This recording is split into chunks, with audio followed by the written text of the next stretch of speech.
بسم اللہ الرحمن الرحیم۔ حج کا تیسرا دن 10 ذی الحجہ۔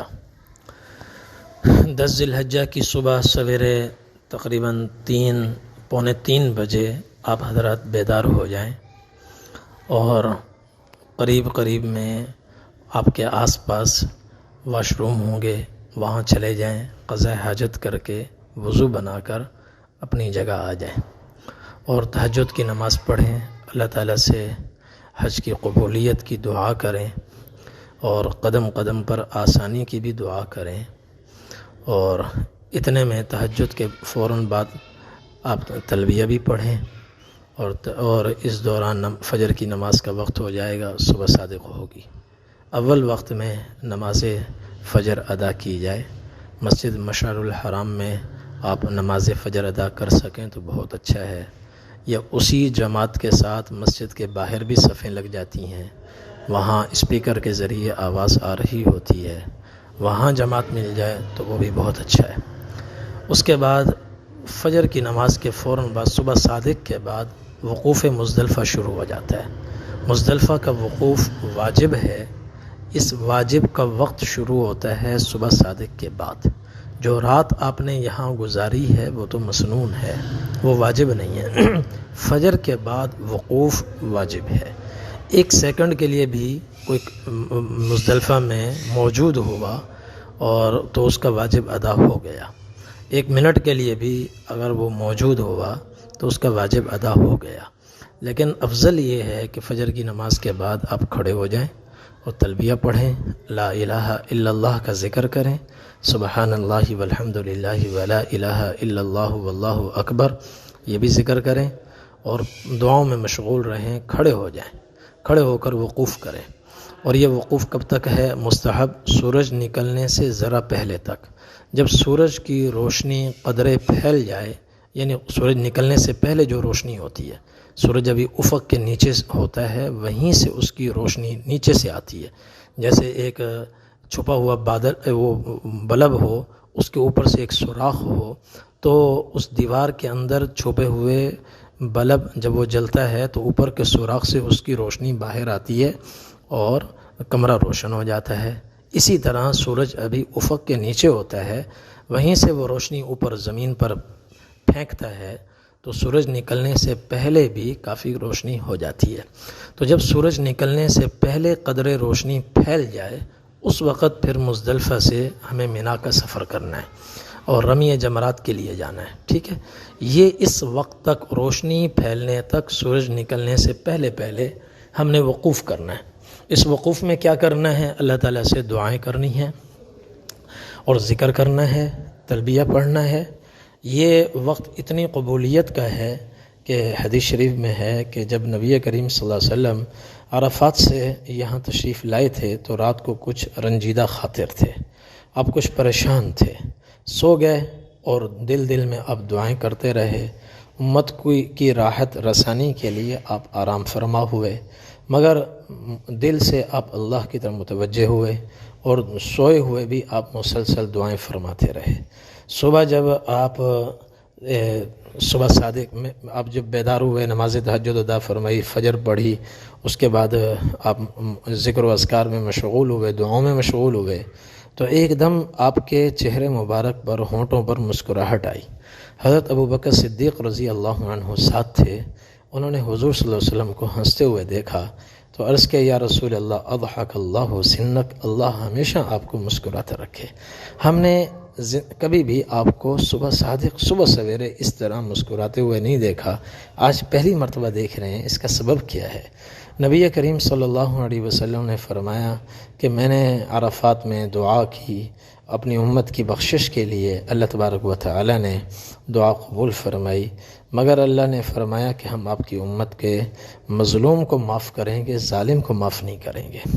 تو میں پوری رات بے چین رہا، اللہ تعالیٰ سے دعائیں کرتا رہا، یا اللہ امت کے ظالم کو بھی معاف فرما، امت کے مظلوم کو بھی معاف فرما۔ پھر میں نے عرض کیا، یا اللہ آپ ایسا بھی تو کر سکتے ہیں کہ مظلوم کو آپ اضافی جنت عطا فرما دیں، ظالم نے اس پر جتنا ظلم کیا ہے بجائے اس سے بدلہ لے کر اس کو دینے کے، آپ اس کو مزید جنت میں نعمتیں عطا فرمائیں اور اس کو خوش کر دیں، تو وہ خوش ہو جائے گا، بدلہ لینے کے لیے وہ تیار نہیں ہوگا۔ جب ایک طرف جنت ہوگی، ایک طرف خالی بدلہ ہوگا، تو اس کو پتہ ہے کہ بدلے سے مجھے کچھ نہیں ملنا، جنت میں میرے وارے نیارے ہو جائیں گے۔ تو یا رسول اللہ، یا اللہ آپ اس کو اضافی جنت عطا فرمائیں، جنت کی نعمتیں عطا فرمائیں، مظلوم بھی خوش اور ظالم کی پھر بخشش فرما دیں۔ تو یہ دعا آپ کرتے رہے۔ تو آپ نے فرمایا یہ صبح صادق کے وقت جبرائیل علیہ السلام ابھی میرے پاس آئے اور کہا کہ اللہ تعالیٰ فرما رہے ہیں ہم آپ کی امت کے ظالم کو بھی معاف فرمائیں گے، مظلوم کو بھی معاف فرمائیں گے۔ اور جب جبرائیل یہ خبر سنا رہے تھے تو شیطان سامنے بیٹھا ہوا یہ سن رہا تھا۔ جیسے اس نے یہ سنا تو اس کی ایک زوردار چیخ نکلی اور مٹی کی مٹھی اس نے بھر کر سر میں ڈالی اور کہنے لگا ہائے میں برباد ہو گیا، میں برباد ہو گیا۔ تو اس کی اس بے چینی بے قراری کو دیکھ کر مجھے ہنسنا آ گیا۔ تو یہ وقت اتنی قبولیت کا ہے کہ عرفات میں اگر کوئی دعا قبول ہونے سے رہ گئی تو انشاءاللہ وہ یہاں ضرور قبول ہوگی۔ تو اللہ تعالیٰ سے دعائیں کریں۔ پھر سورج نکلنے سے ذرا پہلے اب آگے کا سفر کرنا ہے، اور آگے پھر کیا ہے؟ آگے 3 کام ہیں، 3 کام ترتیب وار ہیں، ایک چوتھا کام بھی ہے۔ وہ چوتھا کام آج بھی ہو سکتا ہے، 11 کو بھی ہو سکتا ہے، 12 کو بھی ہو سکتا ہے، 12 کی مغرب سے پہلے تک کسی بھی وقت ہو سکتا ہے۔ 3 کام ترتیب سے آج ہی کرنے ہیں۔ وہ کیا ہیں؟ سب سے پہلے تو رمی کرنی ہے۔ رمی کا معنی ہے شیطان کو کنکریاں مارنا۔ 3 جمرات ہیں، 3 شیطان ہیں، ایک سب سے پہلے ہے، پھر درمیان والا ہے، پھر اخیر میں ہے۔ جو اخیر والا ہے اس کو کہتے ہیں جمرہ عقبہ۔ آج صرف جمرہ عقبہ کی رمی کرنی ہے، پہلے کو چھوڑ دینا ہے۔ جب مزدلفہ سے جا رہے ہوں گے نا مینا کی طرف، تو ایک پہلا آئے گا اس کو چھوڑ دینا ہے، پھر دوسرا آئے گا اس کو بھی چھوڑ دینا ہے، اور چھوڑنا پڑے گا چونکہ انہوں نے اس کے گرد رکاوٹیں کھڑی کی ہوں گی، تو وہ ہم اس کو چھوڑ کر آگے گزریں گے۔ تیسرا آئے گا تو تیسرے کی ہم رمی کریں گے، تیسرے کی، اور 7 کنکریاں اس کو ماریں گے۔ کنکریاں ہم مزدلفہ سے رات ہی کو چن لیں گے، 70 کنکریاں اس کو اپنے پاس تھیلی میں رکھ لیں، درمیانے سائز کی ہوں اور چنے کی مقدار یا اس سے تھوڑی سی بڑی، اور پھر 7 کنکریاں آج مارنی ہے 10 کو۔ اور کنکری کیسے مارنی ہے؟ کنکری کسی بھی طریقے سے اس ستون کو لگ جائے اور اس کے احاطے میں گر جائے تو کنکری ہو جاتی ہے۔ بسم اللہ اللہ اکبر کہہ کر یہ کنکری مار دیں، اور اس کے دائیں طرف سے آ کر، ستون کے دائیں طرف سے آ کر کنکری ماریں، یا بائیں طرف سے، یا سامنے سے، یا پیچھے سے، کہیں سے بھی۔ لیکن افضل یہ ہے کہ آپ اس ستون کو دیکھیں اور اوپر نشان دیکھیں، قبلے کا نشان ڈھونڈیں۔ تو قبلے کا نشان آپ کو نظر آئے گا، اس قبلے کو آپ اپنے بائیں بازو پر لے آئیں۔ جب آپ بائیں بازو پر لائیں گے تو پوری وادی مینا آپ کے دائیں بازو پر ہو جائے گی، اور پھر آپ کے وہ جمرہ آپ کے سامنے ہوگا۔ آپ نے اپنے آپ کو اس طرح کرنا ہے کہ وہ ستون، شیطان والا ستون آپ کے سامنے ہو، قبلہ آپ کے بائیں ہاتھ پر ہو، اور وادی مینا آپ کے دائیں ہاتھ پر ہو، اور پھر اس کو ذرا تقریباً 5-6 ہاتھ کے فاصلے پر کھڑے ہو جائیں، وہیں سے اس کو بسم اللہ اللہ اکبر کہہ کر کنکری اس طرح ماریں کہ ستون کو لگ کر اس کے گرد ایک احاطہ ہوگا، اس میں گر جائے، 4 دیواری ہوگی اس کے اندر گر جائے۔ اس طریقے سے 7 کنکریاں ماریں۔ حضرت عبداللہ بن مسعود رضی اللہ عنہ نے اسی طرح کنکری ماری کہ قبلہ بائیں ہاتھ پر، وادی مینا دائیں ہاتھ پر، ستون شیطانی ستون وہ سامنے۔ تو انہوں نے جب کنکری ماری تو پھر فرمایا ہاکذا رمت الذی انزلت علیہ سورۃ البقرہ، ہاکذا رمی الذی انزلت علیہ سورۃ البقرہ، یہ جس طرح میں نے کنکری ماری ہے اسی طرح کنکری ماری تھی اس ہستی نے جس پر اللہ نے سورہ بقرہ نازل فرمائی، یعنی رسول اللہ صلی اللہ علیہ وسلم نے۔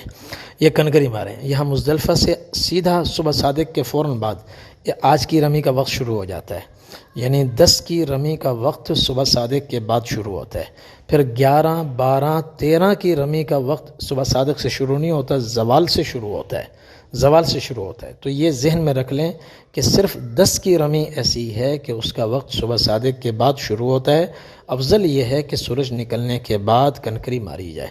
تو پہلے دن سورج نکلنے کے بعد، دوسرے دن زوال کے بعد، تیسرے دن زوال کے بعد۔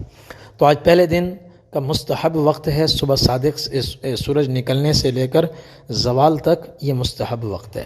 زوال کے بعد مغرب تک یہ بھی وقت ہے بلا کراہت، مباح وقت ہے، اور مغرب سے لے کر اگلی صبح صادق تک یہ کنکری مارنے کا وقت ہے مکروہ، اس میں یعنی کنکری ہو جاتی ہے، کراہت ہوتی ہے۔ لیکن چونکہ آج کا رش اتنا زیادہ ہے کہ اگر کوئی صبح نہ مار سکے، ظہر کے بعد بھی نہ مار سکے، مغرب کے بعد بھی اگر وہ جا کر کنکری مار لے تو اس کی کنکری ہو جائے گی، رمی ہو جائے گی، اور انشاءاللہ کوئی کراہت بھی اس میں نہیں ہوگی رش کی وجہ سے، عذر کی وجہ سے۔ بہرحال آج کا پہلا کام ہے رمی کرنا یعنی کنکریاں مارنا۔ دوسرا کام ہے اس کے بعد قربانی کرنا، اور قربانی جب ہو جائے تو پھر اس کے بعد ہم نے حلق کروانا ہے، مردوں نے حلق کروانا ہے، عورتوں نے قصر کروانا ہے۔ حلق مردوں کے لیے حلق افضل ہے کہ وہ پورے سر کے بال بلیڈ سے صاف کروائیں، اور عورتیں وہ ان کے لیے حلق کروانا جائز نہیں ہے، وہ صرف قصر کروائیں، یعنی سر کے پورے بال کو مٹھی میں لے کر انگلی کے ایک پورے سے کچھ زائد مقدار میں وہ بال کاٹ لیں، تو اس طریقے سے اب وہ حلال ہو جائیں گی۔ جب یہ حلق ہو گیا، قصر ہو گیا، تو اب کیا ہوا؟ حل لک کل شیء الا النساء، کہ احرام کی ساری پابندیاں ختم ہو گئیں، سب پابندیاں۔ اب خوشبودار صابن سے نہا بھی سکتے ہیں، خوشبو بھی لگا سکتے ہیں، بال بھی کاٹ سکتے ہیں، ناخن بھی تراش سکتے ہیں، سلے ہوئے کپڑے بھی پہن سکتے ہیں، ساری پابندیاں ختم۔ بس صرف اتنی ایک پابندی اب بھی باقی ہے، وہ یہ ہے کہ مرد و عورت قربت اختیار نہ کریں، ایک دوسرے سے الگ رہیں، دور رہیں، مجامعت قربت اختیار نہ کریں۔ ابھی بیوی شوہر کے لیے، شوہر بیوی کے لیے حلال نہیں ہوا۔ وہ یہ کب حلال ہوگا؟ اس کے بعد چوتھا کام ہے طواف زیارت کا۔ وہ آج بھی ہو سکتا ہے، ہمت ہو تو آج چلے جائیں، ظہر کے بعد، مغرب کے بعد، عشاء کے بعد، جب بھی فرصت ہو تو طواف زیارت اور اس کے ساتھ سعی کر لیں۔ اگر طواف زیارت اور سعی احرام کی سر منڈانے سے پہلے کریں تو پھر احرام کے اندر کریں گے، اور احرام میں جب کریں گے تو طواف زیارت میں مردوں کو اجتباء بھی کرنا پڑے گا، یعنی داہنا کندھا کھلا رکھیں، اور رمل بھی کرنا پڑے گا پہلے 3 چکروں میں، رمل تھوڑا دوڑ کر، اگر وہاں رش نہ ہو تو رمل بھی ہو، اجتباء بھی ہو۔ اور اگر وہ حلق کے بعد طواف زیارت اور سعی کرتے ہیں تو پھر عام سلے ہوئے کپڑوں میں جائیں گے۔ اچھا، جب احرام اتر جائے، یعنی 3 کام ہو گیا، رمی ہو گئی، قربانی ہو گئی، اور حلق یا قصر ہو گیا، تو اب غسل کریں، اور اس کے بعد سلے ہوئے کپڑے پہنیں اور خوشبو لگائیں۔ خوشبو لگانا بھی مسنون ہے۔ حضرت عائشہ رضی اللہ عنہا فرماتی ہیں، میں نبی کریم صلی اللہ علیہ وسلم کو احرام سے پہلے بھی خوشبو لگایا کرتی تھی، اور احرام کے فوراً بعد خوشبو لگایا کرتی تھی۔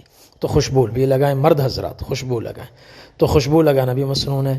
تو 3 کام کے بعد طواف زیارت ہے، وہ 10 کو بھی ہو سکتا ہے، 10 کو ہمت نہ ہو تو 11 کو بھی ہو سکتا ہے، 11 کو ہمت نہ ہو تو 12 کی مغرب تک بھی ہو سکتا ہے۔ اس میں کوئی کراہت نہیں ہے، کوئی ان پر دم نہیں آئے گا تاخیر کی وجہ سے۔ ہاں، 12 کی مغرب کے بعد اگر طواف زیارت کریں گے تو طواف زیارت تو ادا ہو جائے گا، لیکن اس میں دم لازم ہوگا، اس سے مزید تاخیر نہ ہو۔ تو طواف زیارت جب ہو گیا تو یہ 10 کی تاریخ کے سارے مناسک الحمدللہ ادا ہو گئے۔ یہ 10 کے مناسک ہیں، ٹھیک ہے، تو ان کو ذہن نشین کر لیں، یہ کام۔ اس کے علاوہ باقی اوقات میں کیا کرنا ہے؟ چلتے پھرتے، اٹھتے بیٹھتے، ذکر و اذکار اور قرآن کریم کی تلاوت۔ کوشش کریں 8 ذی الحجہ سے 12 ذی الحجہ تک جو رمی کے اوقات، جو حج کے ایام ہیں، ان ایام میں اگر ممکن ہو، آسانی ہو تو قرآن کریم ایک ختم کر لیں، انشاءاللہ اس سے آپ کا وقت قیمتی بن جائے گا۔ یہ ہو گئے 10 کے اعمال۔